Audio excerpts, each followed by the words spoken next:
Why did all the religions come from the Middle East? Atheists say that Islam was spread by the sword. Is that true? Which religion will write the history of the future? Buddha is said to be a prophet. Is that true? We don't know. We can never know. How do we know that the prophets didn't come to Amazon jungle? Islam is the only religion which is making huge progress. Hold on a second, we never heard that. Oh, maybe you added this word, one word added to that sentence. It would be questioned, challenged immediately by these very people at that time. Who is Adnan Rashid? Bismillahirrahmanirrahim. I'm Adnan Rashid and I'm a historian. I studied in London for my degree. I did my master's in history and I'm pursuing higher studies at the moment. I'm a book collector. I preserve heritage such as manuscripts and numismatic evidence. Generally speaking, I'm a traveler and I'm also a writer. Why did all the religions come from the Middle East? How do we know that the prophets didn't come to other people? My question would be, okay, we know there are prophets who came from the Middle East, absolutely, but we believe that prophets were sent to all nations in different times and different places. How do we know that the prophets didn't come to Amazon jungle, to those tribes? How do we know if the prophets never came to Zulu people? How do we know if prophets never came to the people of Papua New Guinea living in the jungles? How do we know the prophets never came to Aborigines in Australia and those prophets were followed and their teachings were forgotten? So this is a very strange claim or question, How do we know? Absence of evidence does not mean, evidence for absence. So that's my answer to that question. We know prophets or teachers were sent by God to all people in different places. Where prophets never came, where people never found prophets and they found themselves to be in misguidance, they will be judged by God on the Day of Judgment according to the situations, according to the circumstances. Whether they followed whatever principles they had inherited naturally, it is part of human fitrah, nature, our innate disposition that certain things are wrong. To harm others, to cause pain to others is wrong. We know that. So there are certain things part of our fitrah. So Allah subhanahu wa ta'ala will use our fitrah to judge us on the Day of Judgment for those who did not receive the message from a messenger of God. Atheists say that Islam was spread by the sword. Is that true? It depends what they mean by that. The territory of Islam was spread by the sword, absolutely, no doubt, unashamedly. We accept that because the Muslims fought the Persians, the Romans, to take the territory from them to bring justice to these people. We, the Muslims, believe that early Muslims, when they went out fighting the Romans and the Persians, they were fighting tyranny, they were fighting oppression, and we know that from the people who invited the Muslims into these lands. We have so many testimonies that the Byzantine territory, such as Syria, Jordan, Palestine, Egypt, people were inviting the Muslims to come and remove the Romans, the Byzantines, because the Romans, the Byzantines were oppressing the masses of these people. But Islam as a religion was never forced upon people. And when it was forced upon people, the scholars of Islam were the first people to stand up against such actions. In chapter 2 of the Quran, verse 256, the Quran says, La ikraha fid din, qad tabayyana ar-rushdu min al-ghayy. Okay, there is no compulsion in religion. And this verse is specifically talking about non-Muslims. It is absolutely haram, forbidden, prohibited in Islam to force non-Muslims to accept Islam, because the Quran says the truth stands clear from falsehood. When people want to accept willingly, let them accept. If they don't want to accept, then be kind to them. How do we know this? In chapter 60 of the Quran, Surah Al-Mumtahina, verse 8, that Allah does not forbid you from being kind to those non-Muslims who do not fight you for your faith. So that's what the Quranic principle is when it comes to non-Muslims. And pick up the histories and see Muslims created a civilization called the Muslim civilization, which gave breathing space to the Jewish people, which gave breathing space to the Christian people. They coexisted. Three Abrahamic faiths coexisted for the first time in human history under the umbrella of Islam. So this is why Muslims took all that land. Buddha is said to be a prophet. Is that true? Assalamu alaikum, brothers and sisters. We saw that 80% of our audience, including this video, are not subscribed to our channel. As you know, we are a non-profit organization and advertisements are disabled on our videos. So the only reason we are asking for this is to spread the truth. It may seem like a small act, but inshallah, it may be a means of guidance for many people. Now let's click the subscribe button and let's together walk towards eternity. Buddha is said to be a prophet. Is that true? We don't know. We can never know. We don't even know much about Buddha. We don't have his tradition preserved. We don't have his teachings that reach us without any corruption. So Buddhists, whatever they attribute to him, we don't know if it's true or not.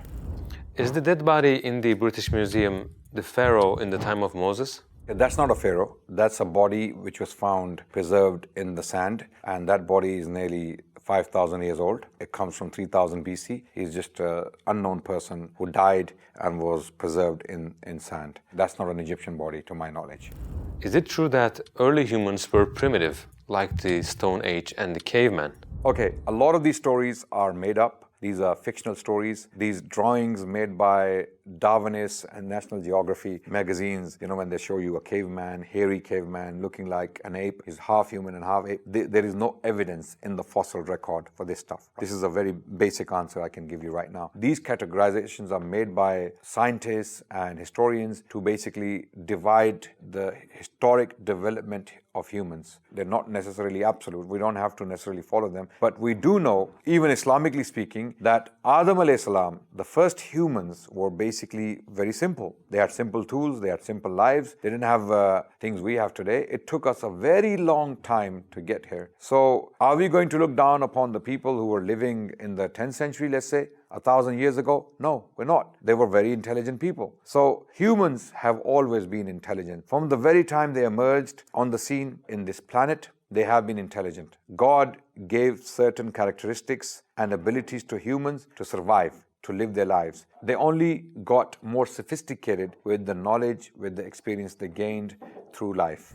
Some deniers say about Islam as a copy of past beliefs like the Sumerians. How would you answer that as a historian? As a historian, I would say that if Sumerians have documented a fact and that fact is repeated in the Quran, then it's a fact. It's history. But if they mean, people who claim this, that Quran plagiarized blindly from the Bible, from the Sumerians, from the Egyptians, then they are plainly wrong. I'll give you one quick example. When we read the Bible in the book of Genesis, we see that the king of Egypt is Pharaoh at the time of Abraham, at the time of Joseph, and at the time of Moses. So Moses lived somewhere around the New Kingdom period, and Joseph and Abraham were around in the Old Kingdom during the Hyksos periods. So when Hyksos people were ruling Egypt, who were not pharaohs, who were not from the same background, they used the title Your Majesty, King.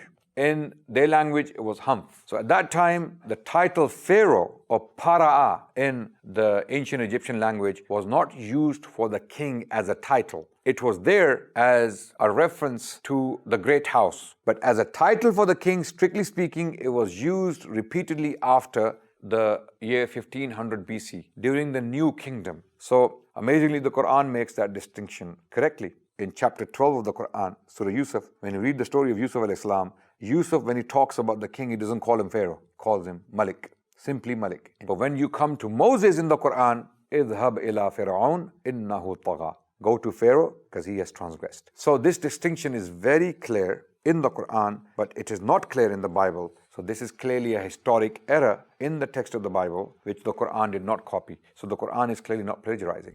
How can you prove that the Quran has been preserved until today? The Quran was revealed in the 7th century upon the Prophet Muhammad sallallahu alaihi wasallam. Prophet Muhammad was 40 years old when the revelation came down upon him, and the Quran was written in front of the Prophet by his companions on different materials. For example, they used skins of trees, they used leather, they used bones, and they used wooden, basically plaques, to write the Quran on them. Every time the Prophet would receive the Quran, he would start reading it, and his companions would be sitting around him, listening to the Quran, writing it. So at the same time, it was memorized through memory. And later on, it was transmitted to the future generations by the same companions, especially Uthman bin Affan radiallahu anh. During his time, there was a standardization of the text. So the companions of the Prophet Muhammad sallallahu alaihi wasallam, they took every single word of the Quran and they wrote it down. They authenticated the language, the style, and even the script, and then they transmitted it. So we have copies of the Quran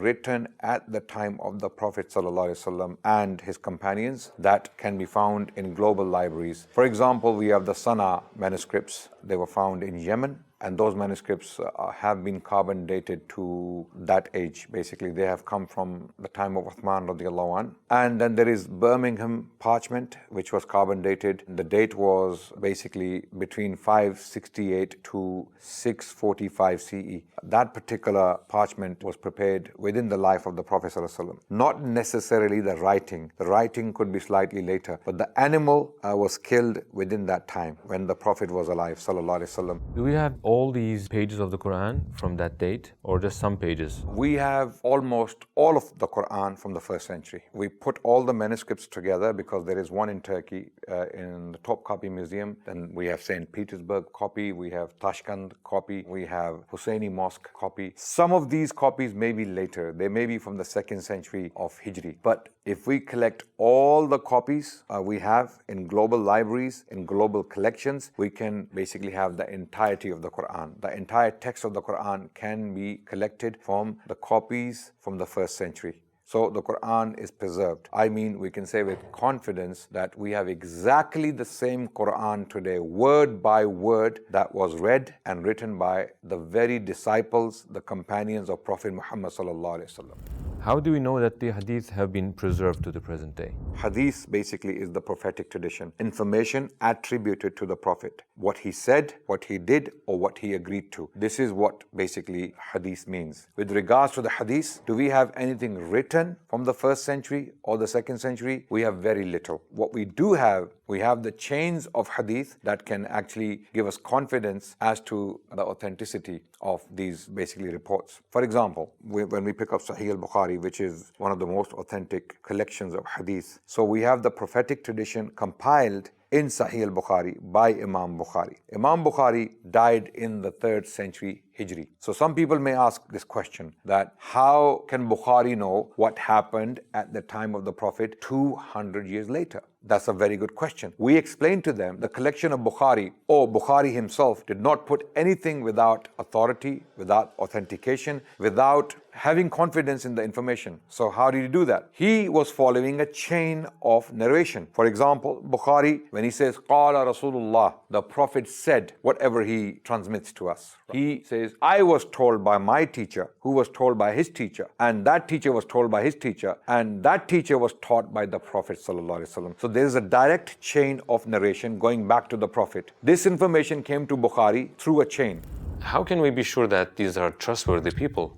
Because we have the history of each and every single individual. We know who Abdullah bin Yusuf is, where he was born, where he taught, how many people was he teaching, what was his character. Was he a dubious character or was he a truthful character? Likewise, we have information on Malik bin Anas. Who was Malik bin Anas? Very famous, very public figure, teaching publicly to thousands of people. Then we have Nafi', who was similarly a very famous, a very well-known person who taught publicly. This knowledge was not secretly transmitted, it was publicly transmitted. That's why we have the confidence, and it wasn't transmitted to one person in secret in a dungeon. Rather, this knowledge was taught. This tradition, hadith, was transmitted in mosques to crowds of people. So that's why other people could authenticate it. They could recognize this knowledge. And if any false information was transmitted, it would be questioned, challenged immediately by these very people at that time. Hold on a second, we never heard that. Oh, maybe you added this word. Where did you get this word from? So there is a sentence from the Prophet. Someone comes with an extra word, one word added to that sentence. They would question it immediately. They would say, no, this word was not found in the transmission I received from my teacher. So this word is questionable. So this is how they preserved the tradition, the history, the life of the Prophet ﷺ. What if one of the narrators turned out to be an untrustworthy person? If there's a chain, and in that chain one of the individuals is questionable for whatever reason, for example, a scholar said that he is forgetful, he mixes information. So when he transmits a hadith about the Prophet, he mixes men in chains, or he mixes words in the reports. So that person would be basically questioned, and his reports would be regarded as weak. Those reports are not trustworthy. So when men are all solid, they are known for their memory, they're known for their integrity, they're known for their truthfulness, they're known for their characters, then those reports are authentic. And Bukhari, Sahih al-Bukhari, pretty much collected information from such people. Any dubious characters, any untrustworthy characters, any forgetful individuals, their reports were simply put aside, because this is a matter of religion. So your religion has to come from absolutely authentic sources. So anyone who is sincere, anyone who is serious in learning about this knowledge and this transmission would come to realize that this is one of the most powerfully preserved historic traditions in human history. No doubt about that. There have been successful and unsuccessful periods in the history of Islam. What was the common secret of success? I believe Muslims became great because of their principles. Principles came directly from the Quran. So I describe the success of the Muslims through a very simple formula. I call that formula the golden chain in the history of Islam. I'm talking about spiritual success that led to physical, temporal, technological success, if you like. So first thing in Islam is to attain spiritual excellence. You as human beings, you as persons have to be morally upright. You have to be just. Your character has to be trustworthy. You have to be honest. You have to be merciful. You have to be compassionate. You have to be generous. If these values, if these characteristics are missing from a Muslim's character, then he is not following Islam. He is not following the Quran. So the first point in success, as far as the Muslims are concerned, is to become successful spiritually. You have to become better persons, better human beings. You have to be compassionate and merciful. That's the first thing. Once you become compassionate, merciful, just and honest and upright, then naturally, a natural outcome is temporal, material success. If you are clean as a person, mentally and physically, you will make the society clean.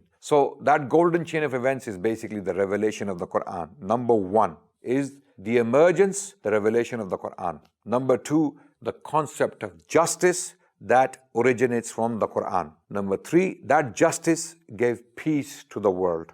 Then number four is progress that came from that peace. So going backwards, there can be no progress without peace. There can be no peace without justice. There can be no justice without the Quran when it comes to the Muslim civilization. So the Muslim civilization is made of these four events, and this is why I call it the golden chain of events in the history of Islam.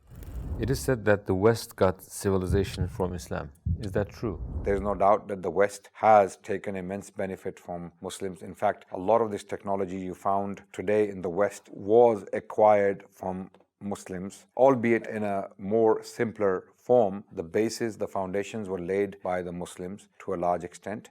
Muslims took a lot of knowledge from the Greeks, the Romans, the Persians, and they put this knowledge together in Baghdad during the Abbasid period and translated this knowledge into the Arabic language from other languages. And then this knowledge became widely available throughout the Muslim civilization, from Al-Andalus to all the way to China. Muslims made this knowledge universal, available to students from all backgrounds, Jewish, Christian, even Hindus later on, and Muslims were also taking benefit from this knowledge. So Muslims produced immense libraries, immense works. So Muslims compiled all these works, and then they started to write commentaries on them. They started to do their own independent researches. They had their own labs. They had their own observatories. So Muslims pioneered these works for nearly 1,000 years. Which religion will write the history of the future? I believe all religions are dead. All religions are dead except Islam. Okay, Christianity is dying. Europeans have completely left Christianity. Christianity is dying in America. Christianity is dying in South America. There is only one continent where Christianity is surviving due to a lot of humanitarian work with regards to education and medical support. That's Africa. Other than that, Christianity is on the decline. So other religions are also declining. If you want to talk about Hinduism, it's declining. Clearly,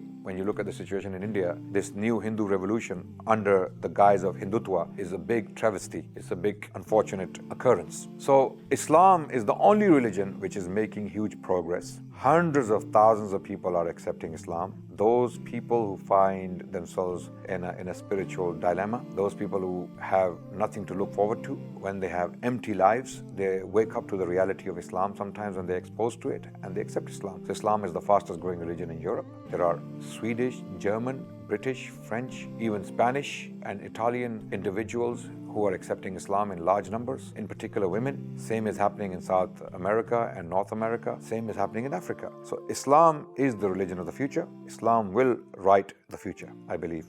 Brother Adnan Rashid, thank you for sharing your experiences and wisdom and knowledge with us. Hope to meet you, inshallah, again. Inshallah. Thank you so much.